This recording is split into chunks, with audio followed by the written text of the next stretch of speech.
Contraté a una señora de la limpieza para que limpiara la casa mientras me iba a disfrutar de mis vacaciones. Pero una hora después me llamó asustada, con la voz temblorosa. «Señora Alma, ¿hay alguien más en su casa además de mí?» Sentí que se me helaba el cuerpo y detuve el carro en el arcén. «¿Cómo?» «No, no hay nadie. ¿Por qué?» Su voz sonó aún más baja. «Hay una mujer caminando en el piso de arriba». Un escalofrío me recorrió la espalda. «¿Qué?» «Xochitl, eso no es posible. Vivo sola». «Salga de esa casa inmediatamente. Llame a la policía». Pero antes de seguir, asegúrate de ya estar suscrito al canal y escribe en los comentarios. ¿Desde dónde estás viendo este video? Nos encanta saber hasta dónde están llegando nuestras historias. Mi nombre es Alma y hace 6 meses mi vida cambió por completo. Todo comenzó un miércoles cualquiera. Por fin había conseguido una semana libre después de 3 años trabajando sin parar en la agencia de publicidad. Planeé un viaje a la casa de playa de mi amiga Elena, que quedaba a unas 2 horas de la Ciudad de México. Necesitaba desesperadamente ese descanso, lejos del departamento que apenas veía con la luz del día y de la computadora que consumía mis noches. La mañana del viaje miré mi departamento y sentí vergüenza. Había polvo en todos los rincones, platos en el fregadero y ropa esparcida por la habitación. Decidí que no podía regresar a ese desastre después de días relajándome a la orilla del mar. Recordé a Xochitl, una chica que me había entregado su tarjeta en el supermercado ofreciendo servicios de limpieza. Encontré el número en mi cartera y la llamé. «Hola Xochitl, soy Alma, del edificio Alameda. ¿Podrías hacer una limpieza en mi departamento hoy?» Ella dudó por un momento, pero aceptó cuando mencioné que pagaría un extra por la urgencia.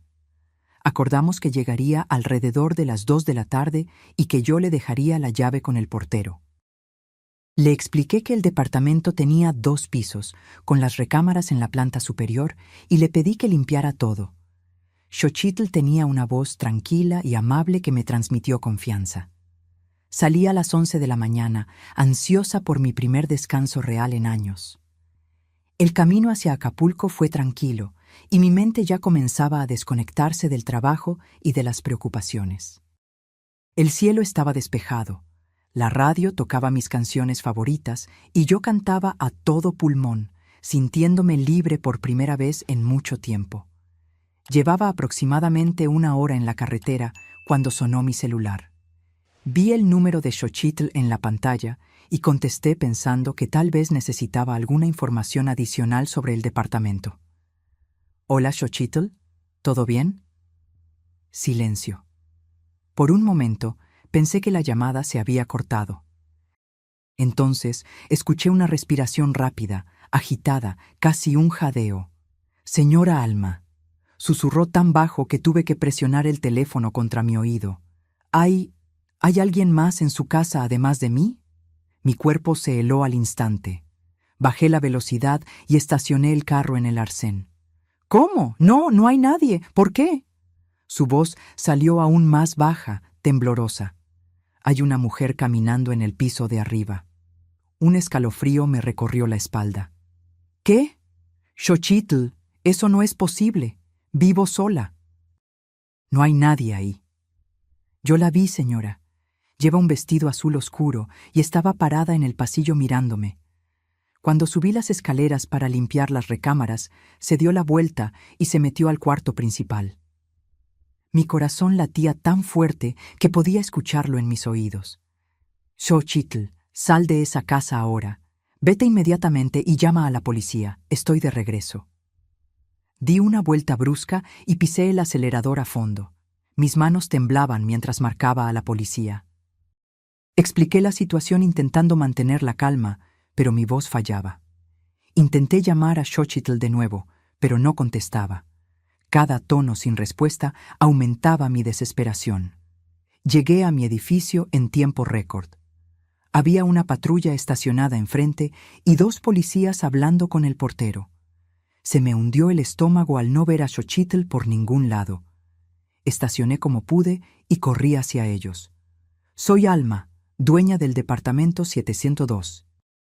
¿Dónde está Xochitl? ¿Está bien? Uno de los policías, un hombre alto de mediana edad, se giró hacia mí. Señora Alma, soy el sargento García. Hicimos una revisión completa de su departamento. No encontramos a nadie adentro. ¿Y Xochitl? ¿Dónde está?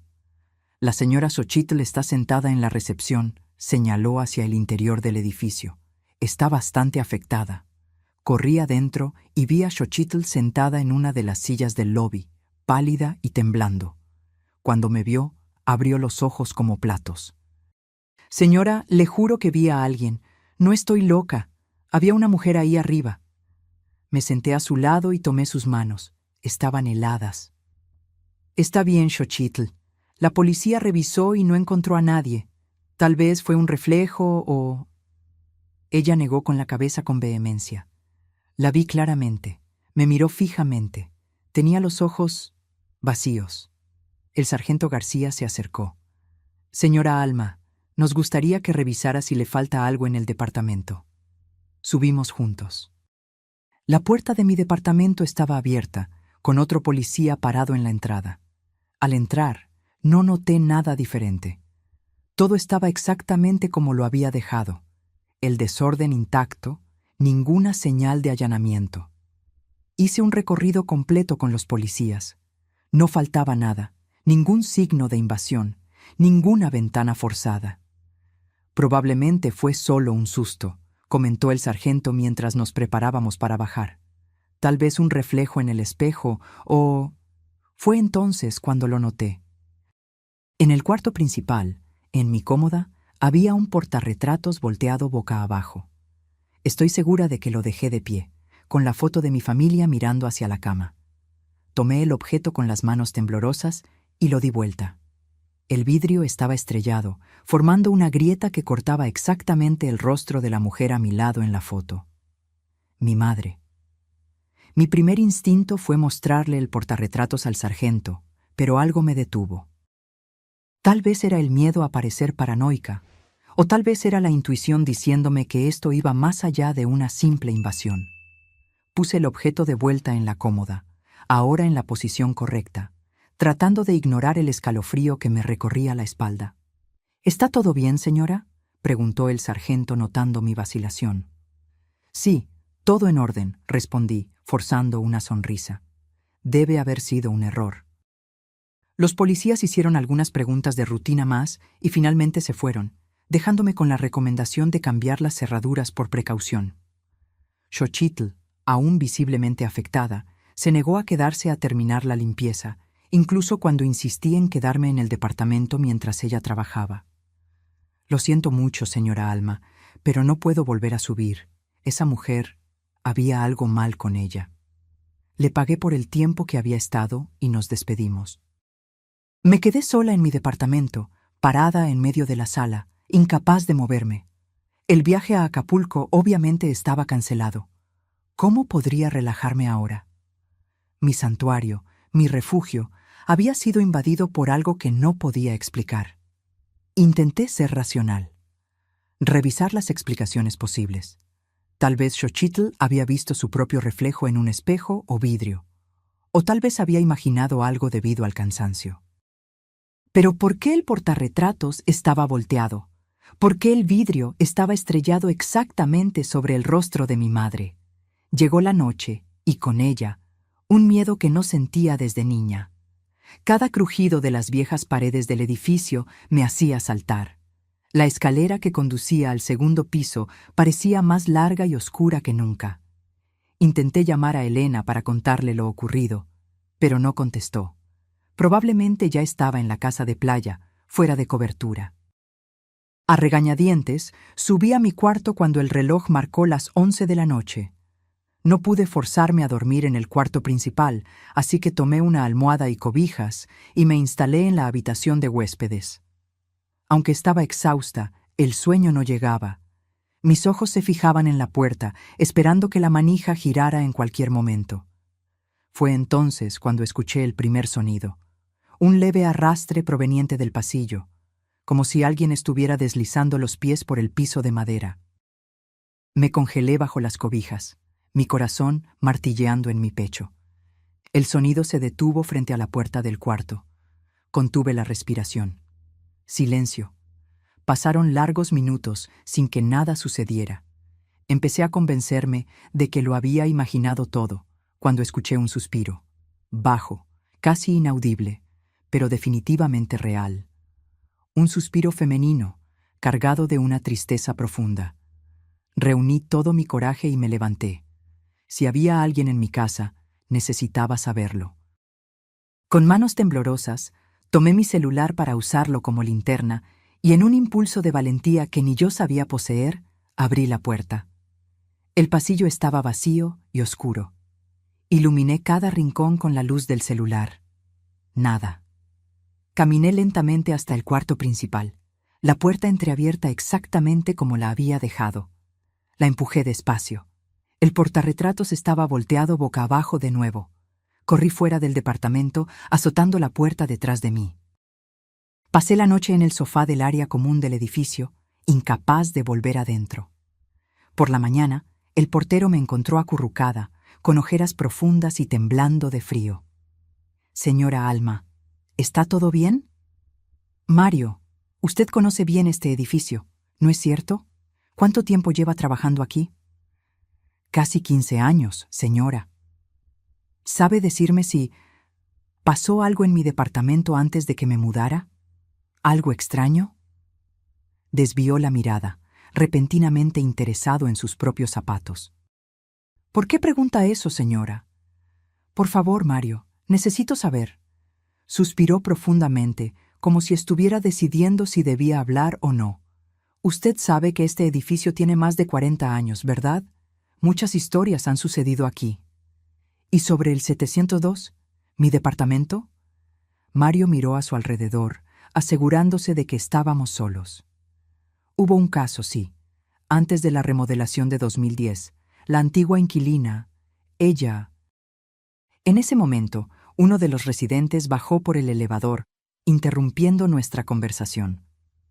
Mario cambió rápidamente de tema, hablando sobre el clima y cómo el pronóstico indicaba lluvia para el fin de semana. Cuando el vecino se alejó, Mario se inclinó hacia mí. «Señora Alma, si realmente quiere saber más, debería hablar con doña Juana, del 305. Ella vive aquí desde la inauguración del edificio. Conocía a la antigua dueña de su departamento». Agradecí la información y subí al tercer piso. Estaba cansada, asustada, pero determinada a entender qué estaba pasando. Toqué el timbre del 305 y después de unos momentos, una señora de aproximadamente 80 años abrió la puerta. Tenía el cabello blanco perfectamente arreglado y unos ojos azules penetrantes que parecían ver más allá de mí. «Buenos días», comencé, un poco nerviosa. «Soy Alma, del 702. El portero Mario sugirió que hablara con usted sobre la historia de mi departamento». Doña Juana me estudió por unos instantes, como si evaluara mi capacidad para escuchar lo que tenía que decir. Finalmente, abrió más la puerta. «Pase, querida. Creo que es hora de que conozcas a Isabel». Entré al departamento impecablemente ordenado. Doña Juana me condujo hasta una pequeña sala de estar decorada con muebles antiguos bien conservados. En las paredes, decenas de fotografías en portarretratos de plata. Me indicó el sillón y fue hasta una estantería, de donde sacó una caja de madera tallada. «¿Qué pasó para que vinieras a buscarme?», preguntó mientras se sentaba a mi lado. Le conté sobre el incidente con Xochitl, la mujer de vestido azul, los sonidos en el pasillo y el portarretratos volteado con el vidrio estrellado. Doña Juana escuchó todo atentamente, sin mostrar sorpresa. Cuando terminé, abrió la caja y retiró una fotografía antigua, amarillenta por el tiempo. En ella, una mujer joven y hermosa sonreía a la cámara. Llevaba un vestido azul oscuro y estaba de pie en la escalera, que reconocí como el lobby de mi edificio. «Esta es Isabel», dijo doña Juana, su voz suave cargada de recuerdos. «Isabel Soto. Ella fue la primera dueña de tu departamento. Y sí, murió ahí dentro, hace exactamente 30 años». La revelación de doña Juana me golpeó como un puñetazo en el estómago. Me quedé mirando la fotografía, incapaz de desviar los ojos del rostro sonriente de Isabel. Había algo familiar en ella, algo que no podía identificar, pero que provocaba una molestia profunda. ¿Cómo murió?, pregunté, mi voz casi un susurro. Doña Juana guardó la fotografía de vuelta en la caja con una delicadeza casi reverencial. La versión oficial es que fue suicidio. La encontraron en el cuarto principal, con una sobredosis de medicamentos. Pero siempre hubo rumores. ¿Qué clase de rumores? Isabel era una mujer brillante, maestra universitaria de literatura, escritora, llena de vida. No cuadraba con la imagen de alguien que se quitaría la vida. Doña Juana hizo una pausa, como si organizara sus pensamientos. Se había casado recientemente con un hombre llamado Horacio, un tipo encantador, según todos los que lo conocían. Pero había algo en él, algo que no me parecía correcto. Doña Juana se levantó y caminó hasta la ventana, mirando hacia la calle de abajo. Pocos meses antes de su muerte, Isabel comenzó a cambiar. Se volvió más callada, aislada. Rara vez la veíamos salir del departamento. Horacio decía que estaba trabajando en un libro importante y que necesitaba concentración. Pero una tarde la encontré en el elevador. Estaba pálida, delgada, con ojeras profundas. Cuando le pregunté si estaba todo bien, me sujetó la mano con tanta fuerza que me dejó marcas. Doña Juana se giró hacia mí, sus ojos ahora húmedos. Él no es quien dice ser, fue lo que me susurró.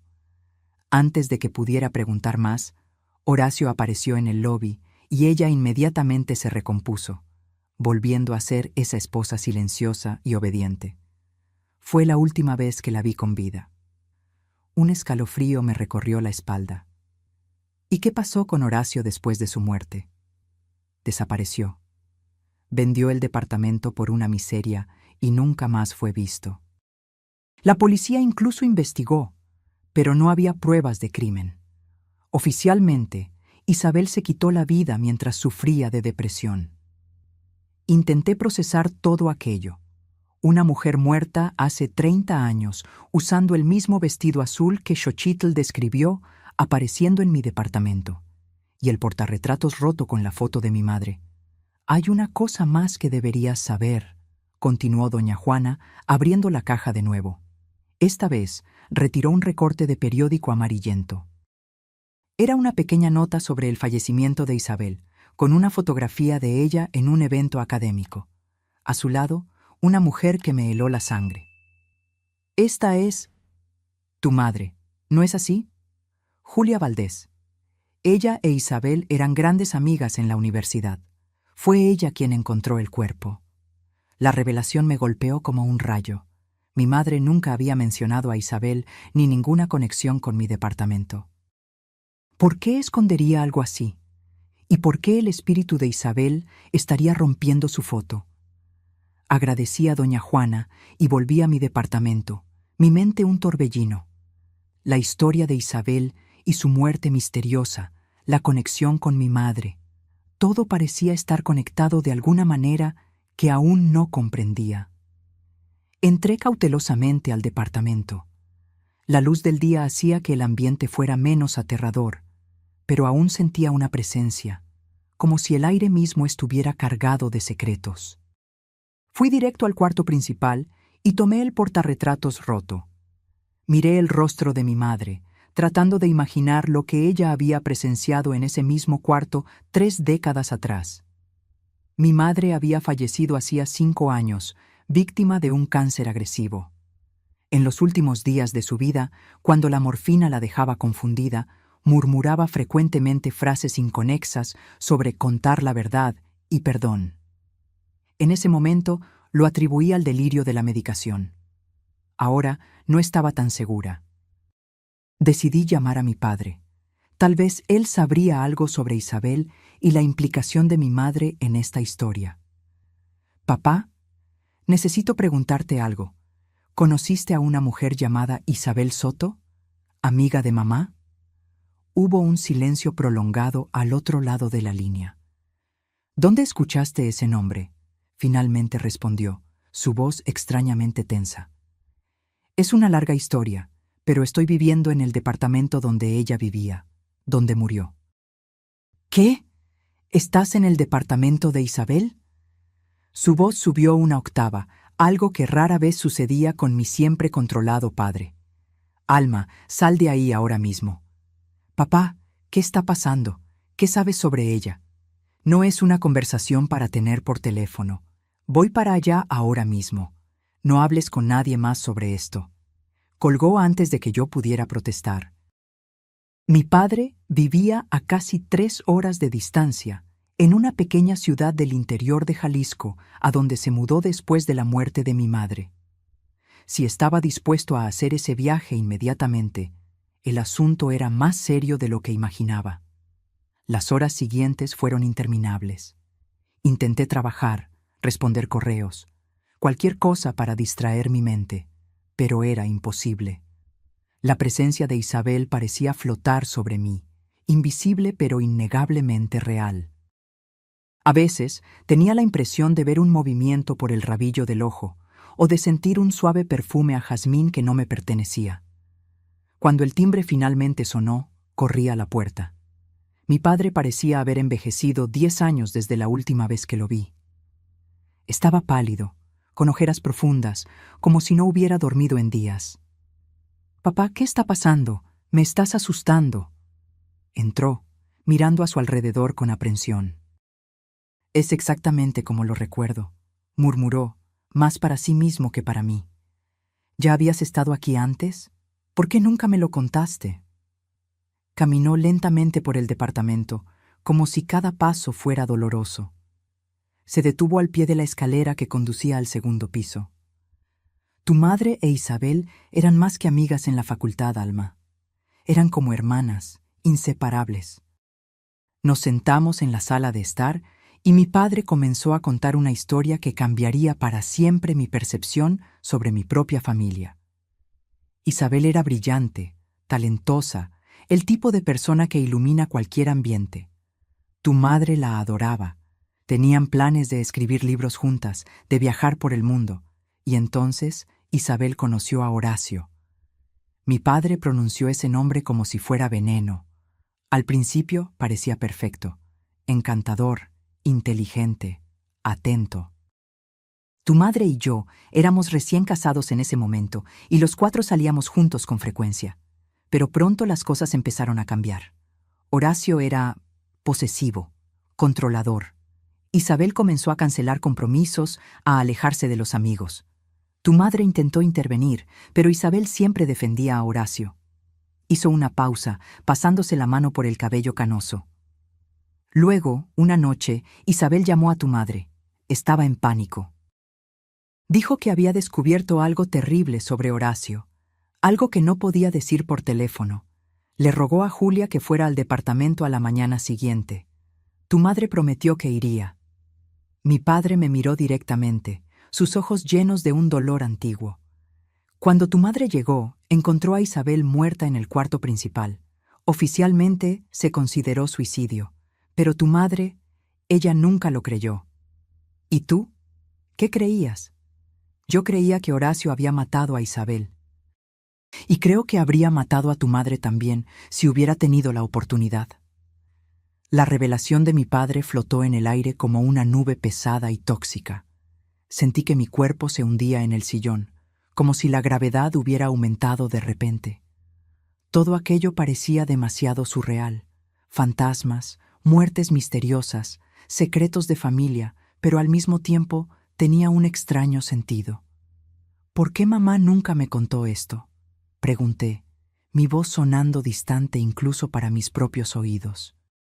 Mi padre suspiró, pasándose la mano por el rostro cansado. Quería protegerte. En los primeros años después de la muerte de Isabel, tu madre estaba obsesionada con probar que Horacio era culpable. Recopiló pruebas, habló con vecinos, persiguió pistas. Se volvió casi enfermiza. ¿Y qué pasó? Horacio desapareció por completo, como si se hubiera evaporado. Vendió el departamento, cerró cuentas bancarias, cortó todos los contactos. La policía incluso abrió una investigación más profunda debido a la insistencia de tu madre, pero sin cuerpo, sin arma, sin confesión. Todo lo que tenían era una mujer con historial de depresión y una cantidad letal de medicamentos en la sangre. Me levanté, incapaz de quedarme sentada. Caminé hasta la ventana, observando la ciudad allá afuera, gente viviendo sus vidas normales, ajena al drama que se desarrollaba dentro de las paredes de mi departamento. ¿Y por qué mamá dejó de investigar? Mi padre dudó, y me di cuenta de que había llegado al punto más delicado de la historia. Porque Horacio la amenazó directamente. Una noche, tu madre recibió una carta sin remitente. Dentro, solo había una fotografía de ella sosteniéndote de bebé, con un mensaje en el reverso. Espero que ella viva más que Isabel. Un escalofrío helado me recorrió la espalda. Me giré para encarar a mi padre, que ahora parecía cargar con el peso del mundo en sus hombros. Después de eso, se detuvo. Guardó todas las pruebas que había recopilado y nunca más tocó el tema. Hasta que... ¿Hasta qué, papá? Hasta los últimos días antes de su muerte. La morfina, el dolor... Creo que eso la hizo revivir esos momentos. Empezó a hablar de Isabel, de la verdad oculta. Me pidió que buscara una caja de terciopelo azul en el fondo de su armario. ¿Y la buscaste? Negó con la cabeza. Pensé que eran solo delirios de la medicación. Y sinceramente, no quería revivir ese periodo. Fue la época más oscura de nuestra vida. Después de que falleció, doné la mayor parte de sus cosas. La caja debe haberse ido con ellas. Algo despertó en mi memoria. Espera, ¿una caja de terciopelo azul? ¿Pequeña, con un broche dorado? Mi padre abrió los ojos de par en par. Sí, exactamente. ¿Cómo lo sabes? Me dio esa caja en mi cumpleaños número 25, poco antes de enfermar. Dijo que era un recuerdo familiar y que debía guardarla con cariño. Sentí que mi corazón se aceleraba. Corrí a la habitación de huéspedes, donde había dejado las cajas que aún no había desempacado desde la mudanza. Revolví los artículos frenéticamente hasta encontrar lo que buscaba. Una pequeña caja de terciopelo azul, elegante y antigua. Volví a la sala, donde mi padre esperaba visiblemente tenso. Puse la caja en la mesa de centro. Nunca la abrí, confesé. Mamá dijo que era solo una joya de familia, nada especial, pero que tenía valor sentimental para ella. Después de que murió, no tuve el valor. Mi padre extendió la mano temblorosamente y abrió la caja. Dentro no había joya alguna, sino un pendrive plateado y una llave pequeña, posiblemente de una caja fuerte o un casillero. Esto no es el tipo de cosa que tu madre guardaría normalmente, dijo él, tomando el pendrive. Necesitamos ver qué hay aquí dentro. Conectamos el dispositivo a mi laptop. Solo había una carpeta nombrada simplemente como I. Dentro, decenas de archivos, fotos, documentos digitalizados, grabaciones de audio. Comenzamos por las fotos. La mayoría mostraba a Isabel y a mi madre juntas en la universidad, riendo en fiestas, estudiando en la biblioteca, caminando por el campus. En algunas aparecía un hombre que presumí era Horacio. Era atractivo de una forma convencional, con una sonrisa que no le llegaba a los ojos. Los documentos eran más perturbadores. Copias del informe de la autopsia de Isabel, declaraciones de testigos, artículos de periódicos sobre el caso y algo que me heló la sangre, páginas de lo que parecía ser un diario. Son páginas del diario de Isabel, confirmó mi padre, leyendo por encima de mi hombro. ¿Cómo consiguió esto tu madre? Abrí uno de los archivos de audio. La voz de mi madre llenó la sala, metódica y profesional como siempre fue. Archivo 17. Entrevista con Esteban Pérez, portero del edificio en 1993, 12 de mayo de 1995. Una voz masculina, anciana y temblorosa, comenzó a hablar. Sí, señora, recuerdo esa noche.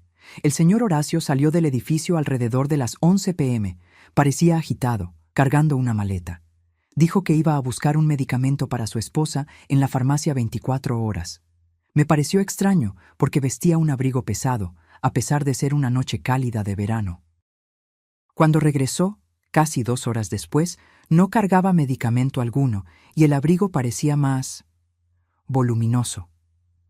A la mañana siguiente, la señora encontró a doña Isabel. Escuchamos grabación tras grabación.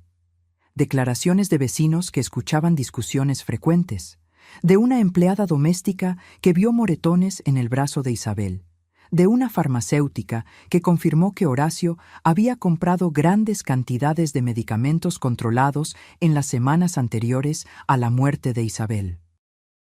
«Tu madre construyó un caso entero contra Horacio», murmuró mi padre, visiblemente afectado. «Mucho más completo de lo que imaginaba». El último archivo de audio tenía fecha de apenas una semana antes de la muerte de mi madre. Su voz estaba débil, afectada por la enfermedad, pero aún determinada. Registro final. Después de todos estos años, finalmente encontré a Horacio. Cambió de nombre, de apariencia, construyó una nueva vida, pero es él, estoy segura. Las pruebas están todas aquí. Si algo me pasa, quiero que sepan. Horacio Flores ahora es Guillermo Solís, vive en San Miguel de Allende, y... La grabación se cortó abruptamente. Mi padre y yo nos miramos, atónitos. Ella lo encontró, susurré. Después de todo este tiempo. Un ruido repentino nos sobresaltó. Algo había caído en el piso de arriba. Mi padre y yo nos congelamos, intercambiando miradas de aprensión. Debe ser solo el viento, murmuré, sin convicción. Mi padre se levantó lentamente. Voy a revisar. No, voy contigo, insistí, tomando mi celular para usarlo como linterna. Subimos la escalera cautelosamente, cada escalón crujiendo bajo nuestros pies como una advertencia. El pasillo de la planta superior estaba oscuro, a pesar de ser media tarde. Las gruesas cortinas bloqueaban la mayor parte de la luz natural. Caminamos hacia el cuarto principal, de donde parecía haber venido el ruido. La puerta estaba entreabierta. La empujé suavemente, revelando la habitación vacía. Todo parecía normal, excepto por un detalle. Todos los portarretratos de la cómoda estaban volteados boca abajo, no solo el de mi madre. «Alguien estuvo aquí», susurró mi padre, su voz temblorosa. Me acerqué a la cómoda y noté algo que no había percibido antes. Detrás de los portarretratos, en la pared, había una pequeña grieta. O mejor dicho, no era exactamente una grieta, sino una línea fina y casi imperceptible. «Papá, mira esto», llamé, pasando los dedos por la marca. Él se acercó, ajustándose los lentes para ver mejor. «Parece una puerta». Presioné la pared alrededor de la línea y, para nuestra sorpresa, un pequeño compartimento se abrió. Una caja fuerte empotrada que jamás hubiera imaginado que existiera allí. Dentro, solo había un sobre amarillento por el tiempo. Mi padre tomó el sobre con manos temblorosas y lo abrió.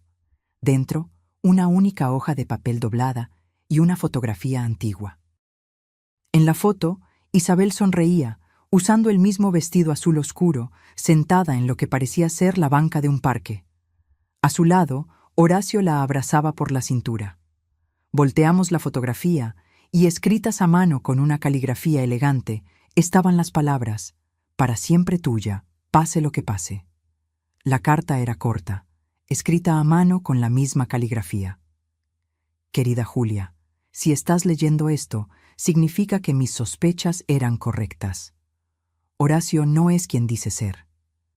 Encontré documentos en su estudio. Otra identidad, registros de una esposa anterior que desapareció en circunstancias sospechosas. Descubrió que lo sé y tengo miedo de lo que pueda pasar. Estoy registrando todo en mi diario rojo, escondido bajo la tabla suelta, cerca de la ventana del cuarto. Si algo me sucede, sabrás dónde buscar. Perdóname por involucrarte en esto. Fuiste la mejor amiga que alguien podría tener. Con amor, Isabel. Me quedé paralizada, sosteniendo ese pedazo de papel que representaba el último contacto de Isabel con el mundo. Una carta que mi madre probablemente nunca llegó a ver, escondida en esa caja fuerte secreta. ¿Quién la había puesto allí? ¿Horacio para esconder pruebas? ¿O la propia Isabel, sabiendo que sería demasiado tarde?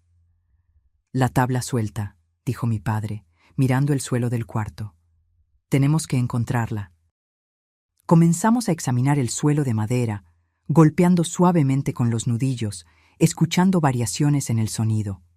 Cerca de la ventana, como Isabel había descrito, una de las tablas produjo un sonido diferente, más hueco. Mi padre logró levantarla con algo de esfuerzo, revelando un pequeño espacio polvoriento. No había diario alguno. Alguien ya estuvo aquí, concluí, sintiendo una mezcla de decepción y alivio. Una parte de mí quería descubrir la verdad, pero otra parte temía lo que esa verdad pudiera revelar. Tu madre debió haberlo encontrado, sugirió mi padre. De ahí deben haber salido todas las pruebas que ella recopiló. En ese momento, sentimos una corriente de aire frío pasar por el cuarto, a pesar de que todas las ventanas estaban cerradas. El perfume a jazmín, que ya había sentido antes, se intensificó. Era como si Isabel estuviera allí, invisible pero presente, acompañando nuestro descubrimiento. Está tratando de decirnos algo, murmuré, sin importarme si sonaba irracional. Su espíritu está inquieto, incompleto. Mi padre, siempre el pragmático, no se burló de mi sugerencia como esperaba. En cambio, asintió lentamente. Julia diría lo mismo. Ella siempre creyó que Isabel no descansaría mientras la verdad no saliera a la luz. Volvimos a la sala, donde la laptop aún mostraba los archivos que mi madre había recopilado. La llave que encontramos en la caja de terciopelo azul seguía siendo un misterio. No correspondía a ninguna cerradura en el departamento, ni a la caja fuerte que habíamos descubierto. Necesitamos descubrir qué pasó con Horacio. O Guillermo, dije, determinada. Mamá lo encontró. Necesitamos terminar lo que ella empezó. Mi padre parecía vacilante. Alma, esto puede ser peligroso. Si él realmente mató a Isabel, si amenazó a tu madre, ya estamos involucrados, papá. E Isabel merece justicia, aunque sea tardía. Pasé las horas siguientes revisando los archivos dejados por mi madre, buscando cualquier pista sobre la nueva identidad de Horacio. La grabación final mencionaba San Miguel de Allende, pero la ciudad turística recibía miles de visitantes anualmente. Encontrar a alguien allí, especialmente a alguien que no quería ser encontrado, sería como buscar una aguja en un pajar. Hasta que di con un archivo que no habíamos notado antes, escondido en una subcarpeta. Era un estado de cuenta bancario a nombre de Guillermo Solís, con la dirección de una sucursal en San Miguel de Allende. No era mucho, pero era un comienzo. ¿Vamos a San Miguel de Allende?, preguntó mi padre, preocupado. No, respondí después de unos momentos de reflexión. Haremos algo diferente. Si Horacio mató a Isabel, si huyó y construyó una nueva vida, ciertamente no quiere que su pasado salga a la luz.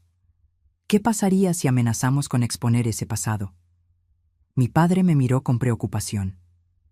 ¿Estás sugiriendo que contactemos a un posible asesino? Alma, eso es una locura. No directamente, pero podríamos crear una situación que lo obligue a rebelarse. Pasé la noche elaborando un plan. Creé una publicación anónima en una plataforma en línea, mencionando que estaba escribiendo un libro sobre el caso no resuelto de la muerte de Isabel Soto, y que nuevas pruebas apuntaban a la implicación de su esposo, Horacio Flores, ahora viviendo bajo el nombre de Guillermo Solís en San Miguel de Allende. Incluí suficientes detalles para parecer creíble, pero lo bastante vagos para no revelar todo lo que sabíamos. Mi padre observó con una mezcla de admiración y miedo. «Eres tan determinada como tu madre», comentó con una sonrisa triste. «Pero también me preocupa que termines como ella». «No voy a terminar como ella», prometí. «Vamos a resolver esto juntos hasta el final». Al día siguiente, recibí una notificación de que alguien había comentado en mi publicación. Era un mensaje privado de un usuario anónimo. «No sabes con lo que te estás metiendo. Isabel se suicidó. Cualquier otra versión es mentira. Detente mientras aún puedas». Le mostré el mensaje a mi padre, que palideció. Es él, tiene que ser. Exactamente como esperábamos, concordé, sintiendo una mezcla de miedo y emoción. Ahora vamos al siguiente paso. Respondí al mensaje. Tengo el diario rojo de Isabel. Quiero hablar. La respuesta llegó casi al instante. Estás mintiendo. No lo estoy. Sé sobre Marta, la primera esposa, sé sobre los documentos falsos. Lo sé todo. Hubo una larga pausa antes del siguiente mensaje. Encuéntrame mañana, 3 p.m. en el café Montmartre en San Miguel de Allende. Ven sola, sin policía, sin trucos, o nunca más hablo contigo.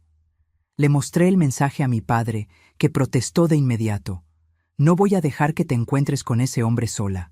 Es muy peligroso. No tengo opción, argumenté. Esta puede ser nuestra única oportunidad de descubrir la verdad, de obtener justicia para Isabel y para mamá. El viaje a San Miguel de Allende, a la mañana siguiente, fue silencioso y tenso. Mi padre insistió en acompañarme, a pesar de la advertencia de Horacio, o Guillermo, como se llamaba ahora, de que fuera sola. Acordamos que él se quedaría a una distancia segura, observando el encuentro sin ser visto. El Café Montmartre estaba en una de las calles más concurridas de la ciudad turística, rodeado de tiendas y restaurantes llenos de visitantes. Un lugar público para un encuentro tan peligroso parecía una elección extraña, pero también me daba una falsa sensación de seguridad. Al fin y al cabo, ¿quién intentaría algo a plena luz del día, con decenas de testigos alrededor? Llegué media hora antes de lo acordado y elegí una mesa estratégica, desde donde podía ver la entrada y las mesas de alrededor. Pedí un café que no pude beber, mi estómago demasiado contraído por la ansiedad. En mis 32 años de vida nunca me había sentido tan expuesta y vulnerable. A las 2:58 p.m. entró. Lo reconocí de inmediato, a pesar de los cambios. El cabello, antes oscuro en las fotos antiguas, ahora estaba completamente blanco. Arrugas profundas marcaban su rostro, pero los ojos, esos ojos fríos y calculadores, eran los mismos que me habían observado desde las fotografías con Isabel. Caminó directamente hasta mi mesa, sin dudar, como si supiera exactamente quién era yo. Se sentó frente a mí con una tranquilidad perturbadora. «Eres idéntica a tu madre», fue lo primero que dijo, su voz suave y controlada. La misma determinación en los ojos, la misma incapacidad de dejar el pasado en paz. Sentí un escalofrío recorrer mi espalda al escuchar esa voz mencionando a mi madre con tanta familiaridad. Me obligué a mantener la compostura, recordando el plan. «¿Señor Solís? ¿O debo llamarlo señor Flores?», respondí, intentando mantener mi voz firme. Una sonrisa fría se formó en sus labios. «Guillermo está bien. Horacio Flores murió hace mucho, junto con Isabel. Es de eso de lo que quiero hablar. Sobre cómo murió Isabel realmente».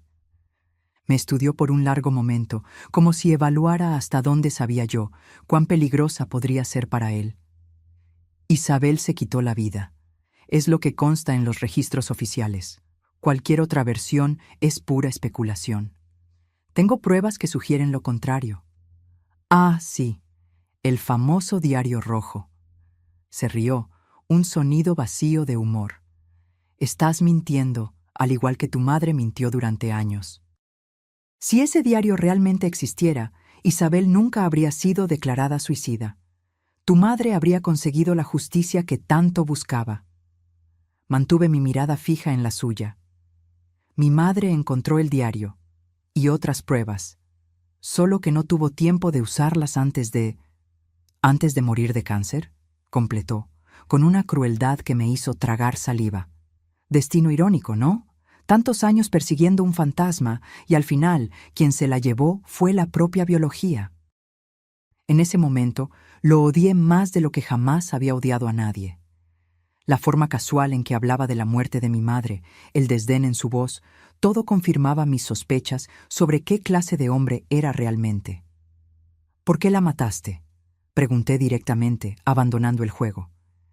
¿Qué descubrió Isabel que era tan peligroso? Su sonrisa desapareció, reemplazada por una expresión dura e impenetrable. Cuidado con lo que dices, niña. Acusaciones como esa pueden tener consecuencias graves. Estoy dispuesta a arriesgarme. Al igual que tu madre, sabes que casi lo logra, ¿no? Faltó poco. Pero luego, bueno, la enfermedad fue más rápida.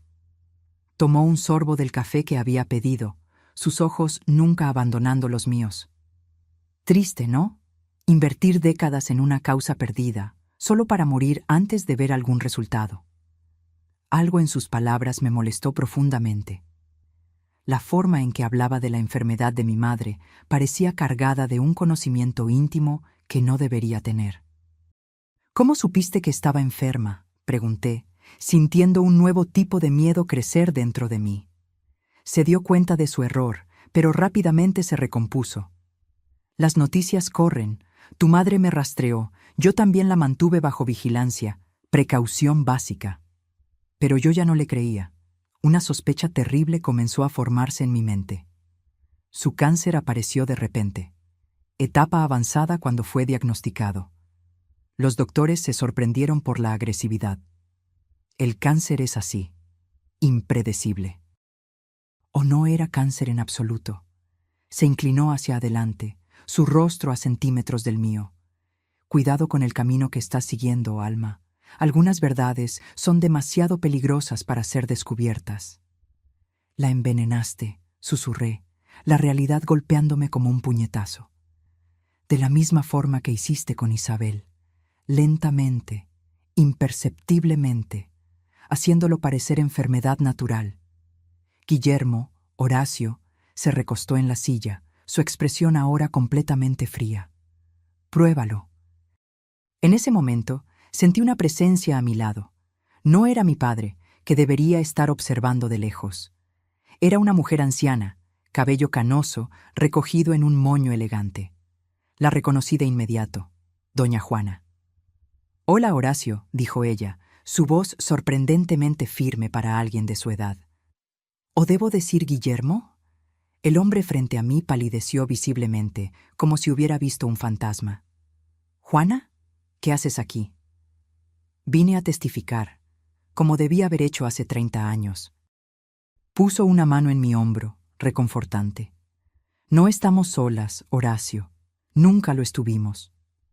Fue entonces cuando noté que otras personas se habían acercado. Mi padre, por supuesto, pero también un hombre de mediana edad que no reconocí, usando un uniforme de portero, y una señora anciana sosteniendo una carpeta de documentos. «Esteban Pérez», se presentó el hombre. «Yo era el portero esa noche. Nunca olvidé lo que vi». «Doctora Jimena Sánchez», dijo la señora. «Fui médica forense durante 40 años. Su madre me buscó antes de morir. Analicé sus muestras de cabello. Los niveles de arsénico eran significativos». Horacio miró a su alrededor como un animal acorralado. «Esto es ridículo. Un montaje. No tienen pruebas de nada». «Tenemos el diario», afirmé, mintiendo una última vez. «Y tenemos algo mejor. Testigos vivos. Personas dispuestas a hablar. Esta vez no vas a escapar». Se levantó bruscamente, tirando la taza de café. «Esto no ha terminado», amenazó, antes de intentar salir apresuradamente. Pero en la salida del café, 2 policías lo esperaban. Mi padre había alertado a las autoridades, presentando las pruebas que mi madre había recopilado. Las grabaciones, los documentos, los análisis. Y ahora, el testimonio final de personas que habían callado por miedo durante 3 décadas. Mientras los policías lo esposaban, sentí una brisa suave pasar por mí, llevando ese mismo perfume a jazmín. Por un instante, tal vez un truco de la luz, tal vez algo más, pensé haber visto a una mujer de vestido azul oscuro parada junto a la puerta, observando todo con una sonrisa serena. Volví a casa esa noche con una sensación que no podía definir completamente. No era exactamente paz, pues aún había muchas preguntas sin responder. No era exactamente un cierre, pues el dolor de la pérdida de mi madre aún estaba demasiado fresco. Era algo más profundo, más fundamental, la sensación de que una antigua injusticia finalmente estaba siendo corregida. Mi padre decidió quedarse conmigo por unos días. Su presencia era reconfortante, especialmente por la noche, cuando los ruidos del departamento parecían más intensos, más significativos. Pero curiosamente ya no sentía miedo. Si Isabel todavía estaba allí, ahora era una presencia benevolente, tal vez incluso protectora. A la noche siguiente, encontré el portarretratos de mi madre volteado hacia arriba en la cómoda, el vidrio milagrosamente intacto, sin la grieta que lo había partido. A su lado, un pequeño ramo de jazmines frescos que ciertamente no había puesto yo. Los días que siguieron a la detención de Horacio fueron una montaña rusa emocional. Las noticias se esparcieron rápidamente, reavivando el interés en el caso de Isabel. Periodistas llamaban constantemente, queriendo detalles sobre cómo habíamos logrado resolver un caso de 3 décadas. Fiscales del Ministerio Público se pusieron en contacto, ansiosos por reconstruir una acusación sólida. Mi padre, doña Juana, Esteban y la doctora Jimena rindieron declaraciones formales. Las pruebas que mi madre había recopilado a lo largo de los años, ahora complementadas por exámenes toxicológicos en muestras de cabello preservadas, pintaban un cuadro devastador. Horacio había envenenado a Isabel gradualmente, haciéndolo parecer una depresión que culminó en suicidio. Años después, al descubrir que mi madre estaba a punto de exponer la verdad, hizo lo mismo con ella. El caso se convirtió en sensación nacional. El envenenador de mujeres, lo llamaban ahora los periódicos. Investigaciones más profundas revelaron que Isabel no había sido su primera víctima. Antes de ella estuvo Marta, su primera esposa que desapareció misteriosamente en un viaje a Europa. Y después de mi madre, hubo una novia en San Miguel de Allende que murió de causas naturales hace apenas 2 años. Un patrón sombrío de décadas de manipulación y asesinatos. En medio de todo este torbellino, me vi oscilando entre diferentes emociones. Había satisfacción, claro, por haber conseguido finalmente justicia para Isabel y mi madre. Había rabia también, una rabia profunda que me consumía en las noches sin dormir, pensando en cómo mi madre me había sido arrebatada, no por una enfermedad cruel, sino por la maldad calculada de un hombre al que ella había enfrentado sola durante años. Pero también había una extraña sensación de vacío. Como si, después de toda esta búsqueda frenética de respuestas, no supiera qué hacer con ellas ahora que las tenía. Una tarde, sentada en la sala de estar con las carpetas de pruebas esparcidas sobre la mesa, material que los fiscales me habían devuelto temporalmente para que lo organizara mejor, encontré algo que no había notado antes. Era una nota escrita a mano por mi madre, fechada 3 días antes de su muerte. Para mi querida Alma, espero que nunca necesites leer esto, pero si lo estás, significa que no pude concluir lo que empecé. Perseguí la verdad sobre Isabel durante casi 30 años, no solo porque ella merecía justicia, sino porque entendí que el mal dejado sin consecuencias solo crece y se propaga. Horacio es un monstruo disfrazado de hombre, y no puedo soportar la idea de que siga libre para destruir más vidas.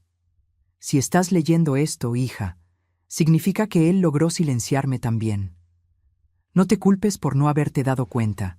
Lo escondí todo de ti deliberadamente, para mantenerte a salvo. Lo que te pido ahora es que tomes una decisión consciente. Puedes continuar esta búsqueda o puedes elegir vivir tu vida en paz. Cualquier elección será la correcta, siempre y cuando sea verdaderamente tuya. No permitas que el odio y la obsesión te consuman como casi me consumieron a mí. La verdad es importante, pero tu felicidad es más. Independientemente de lo que pase, debes saber que te amo más que a nada y que, de alguna forma, Isabel y yo estaremos siempre velando por ti. Con todo mi amor, mamá. Las lágrimas vinieron sin aviso, intensas y catárticas. Lloré por mi madre, por Isabel, por todas las víctimas de Horacio. Lloré por la verdad que había llegado demasiado tarde para tanta gente, pero lloré principalmente por mí, por la hija que creció sin saber, por la adulta que ahora cargaba con el peso de un legado de dolor y valentía. Esa noche hice algo que no hacía en mucho tiempo. Abrí una botella de vino, puse música y simplemente me permití sentir. No solo el dolor y la rabia, sino también el alivio y, sorprendentemente, un principio de paz. Como había escrito mi madre, la verdad era importante, pero mi vida también lo era. Un golpe en la puerta me sacó de mis pensamientos. Era doña Juana, sosteniendo una pequeña caja en sus manos. ¿Puedo pasar, querida?, preguntó con su manera gentil. Encontré algo que creo que deberías tener. Nos sentamos en la sala y me entregó la caja. Dentro había un pequeño libro encuadernado en cuero rojo, desgastado por el tiempo. El diario de Isabel, susurré, incapaz de creer lo que veía. Pero, ¿cómo? Doña Juana sonrió tristemente. Isabel me lo entregó la tarde antes de su muerte. Dijo que si algo le pasaba, yo debía guardarlo a salvo hasta que fuera seguro entregárselo a Julia. Pero, ¿por qué nunca se lo diste a mi madre? Lo intenté, querida. Pero en ese momento, Horacio todavía estaba cerca, observando. Amenazó a mi familia cuando se dio cuenta de que yo sabía demasiado. Cuando finalmente reuní el valor para buscar a tu madre, años después, ella ya estaba demasiado enferma.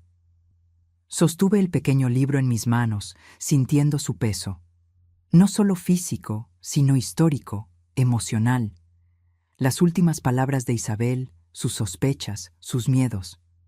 Un testimonio que llegó demasiado tarde para salvarla, demasiado tarde para salvar a mi madre, pero tal vez no demasiado tarde para la justicia final. ¿Se lo vas a entregar a la policía?, preguntó doña Juana. Sí, respondí después de una pausa. Pero primero lo voy a leer. Se lo debo a ellas.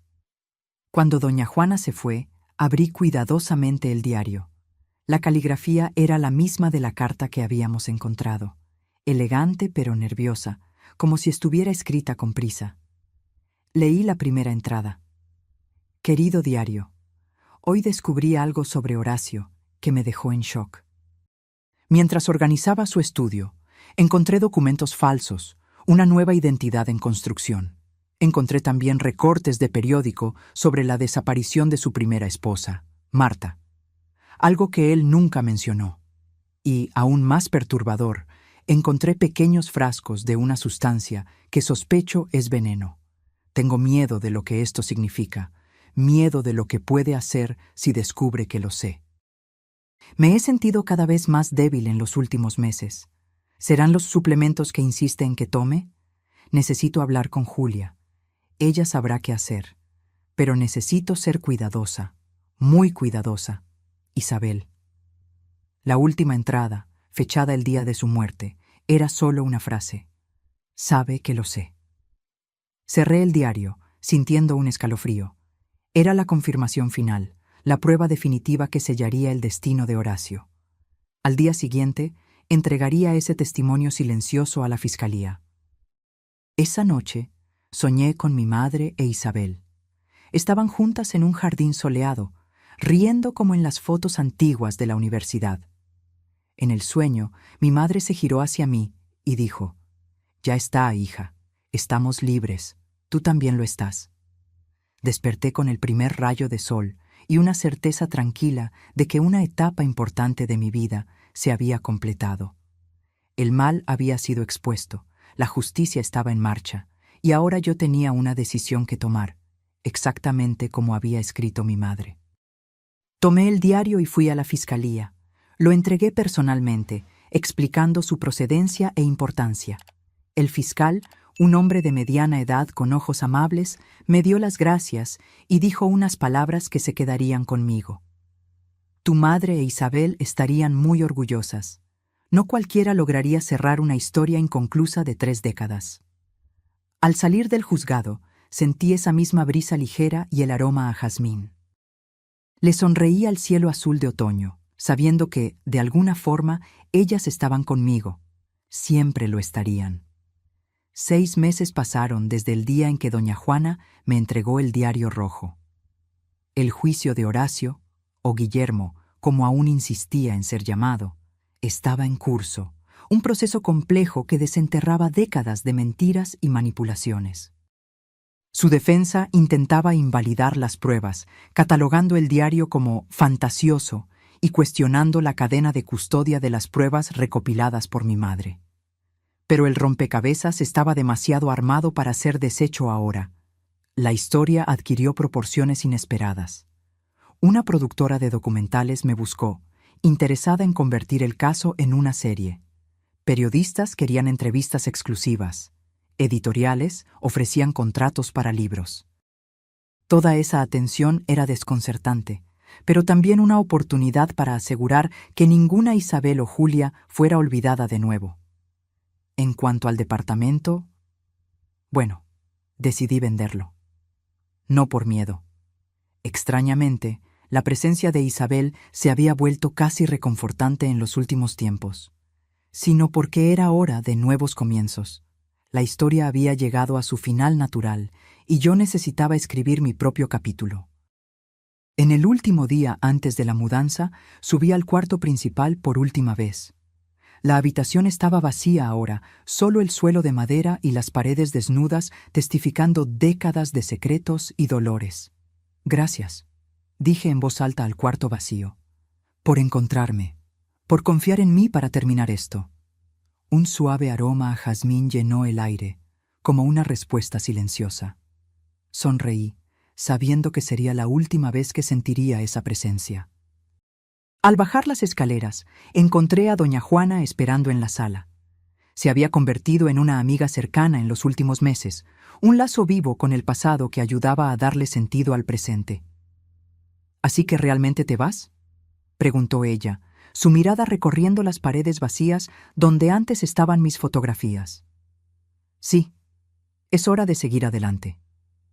¿A dónde irás? Aún no sé con certeza.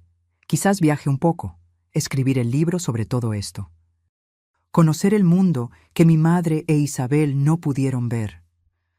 Doña Juana sonrió, sus ojos brillando con una sabiduría que solo los años pueden traer. Estarían orgullosas de ti, ¿sabes? No solo por haber expuesto la verdad, sino por elegir vivir después de esto. Le entregué un pequeño envoltorio, una caja que contenía el portarretratos que había sido roto y luego misteriosamente restaurado. Quiero que te quedes con esto, para recordarlas y recordarnos. Ella aceptó el regalo con lágrimas en los ojos. Y para recordarte a ti, mi querida, no te olvides de visitarnos. Nunca podría olvidar. La mañana de la mudanza, mientras cargaba la última caja al carro, mi teléfono sonó. Era el fiscal del caso. Señorita Alma, tengo noticias, Horacio confesó. Me detuve en medio del movimiento, incrédula. ¿Cómo? ¿Por qué? Las pruebas eran abrumadoras. El diario de Isabel fue el punto final, explicó el fiscal. Pero hay más. Durante el interrogatorio, confesó otros casos, otras mujeres de las que sospechábamos, pero no teníamos pruebas concretas. En total, 5 víctimas a lo largo de 4 décadas. Me senté en el escalón de la entrada, mis piernas repentinamente débiles. Dios mío. Está intentando negociar una reducción de condena a cambio de la información sobre dónde se encuentran los restos de algunas de las víctimas cuyos cuerpos nunca fueron encontrados. Es un avance significativo. ¿Y la confesión sobre mi madre? ¿Lo admitió? Hubo un breve silencio al otro lado de la línea. Sí. Describió el proceso en detalle. Cómo administró arsénico en pequeñas dosis durante meses, cómo plantó la idea de una enfermedad terminal en la cabeza de ella y de todos a su alrededor. Fue meticuloso. Cerré los ojos, sintiendo una mezcla confusa de dolor y alivio. Gracias por avisarme. Te lo merecías, Alma. Sin ti, estas mujeres nunca habrían tenido justicia. Después de colgar, me quedé sentada allí por unos minutos, dejando que la información se absorbiera. Horacio había confesado. El hombre que destruyó tantas vidas finalmente enfrentaría las consecuencias de sus actos. No me devolvía a mi madre, ni a Isabel, ni a las otras víctimas, pero cerraba un ciclo que parecía no tener fin. Mi padre llegó para ayudar con las últimas cajas y me encontró aún sentada en la entrada. ¿Todo bien, hija? Horacio confesó. Todo. Se sentó a mi lado, pasando el brazo por mis hombros. Permanecimos en silencio por un largo tiempo, compartiendo un dolor que las palabras jamás podrían expresar completamente. Tu madre estaría en paz ahora, dijo finalmente. Ella dedicó la mitad de su vida a esto. Lo sé. Solo desearía que hubiera podido ver el final. Tal vez lo vio, de alguna forma. Pensé en el perfume a jazmín, en la foto restaurada, en las pequeñas señales que había experimentado en los últimos meses. Sería demasiado extraño creer que, de alguna forma, mi madre e Isabel habían estado presentes durante toda esta jornada. La tarde de ese mismo día, mientras organizaba las últimas cajas en el carro, un taxi se detuvo frente al edificio. Una joven de aproximadamente 20 años bajó, mirando confundida la dirección en el papel en sus manos. ¿Puedo ayudarte?, pregunté, notando su mirada perdida. Estoy buscando a Alma Valdés, respondió tímidamente. Soy yo. La joven pareció sorprendida, luego nerviosa. Mi nombre es Sofía, Sofía Sánchez. ¿Sánchez? ¿Eres pariente de la doctora Jimena?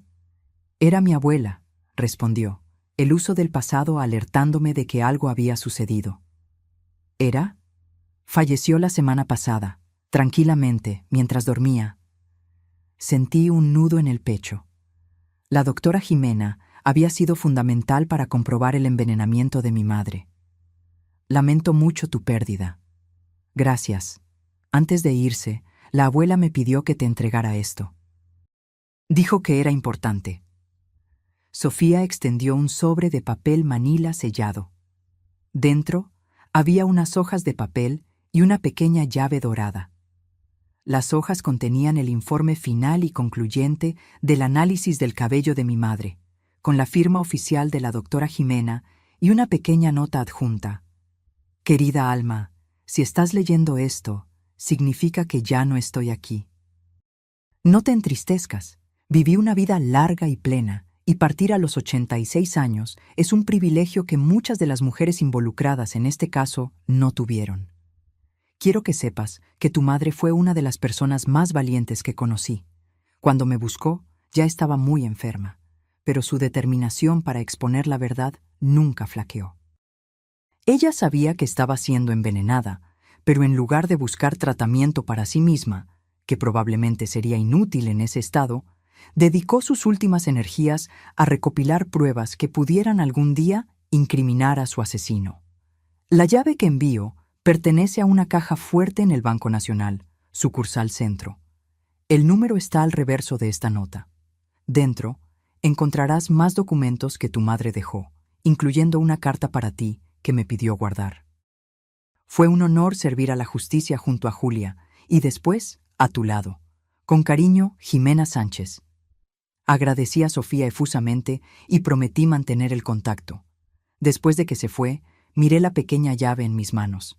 Un eslabón más en esta cadena de mujeres unidas por el tiempo, la tragedia y la búsqueda incansable de justicia. Al día siguiente, antes de dejar la ciudad definitivamente, visité el banco.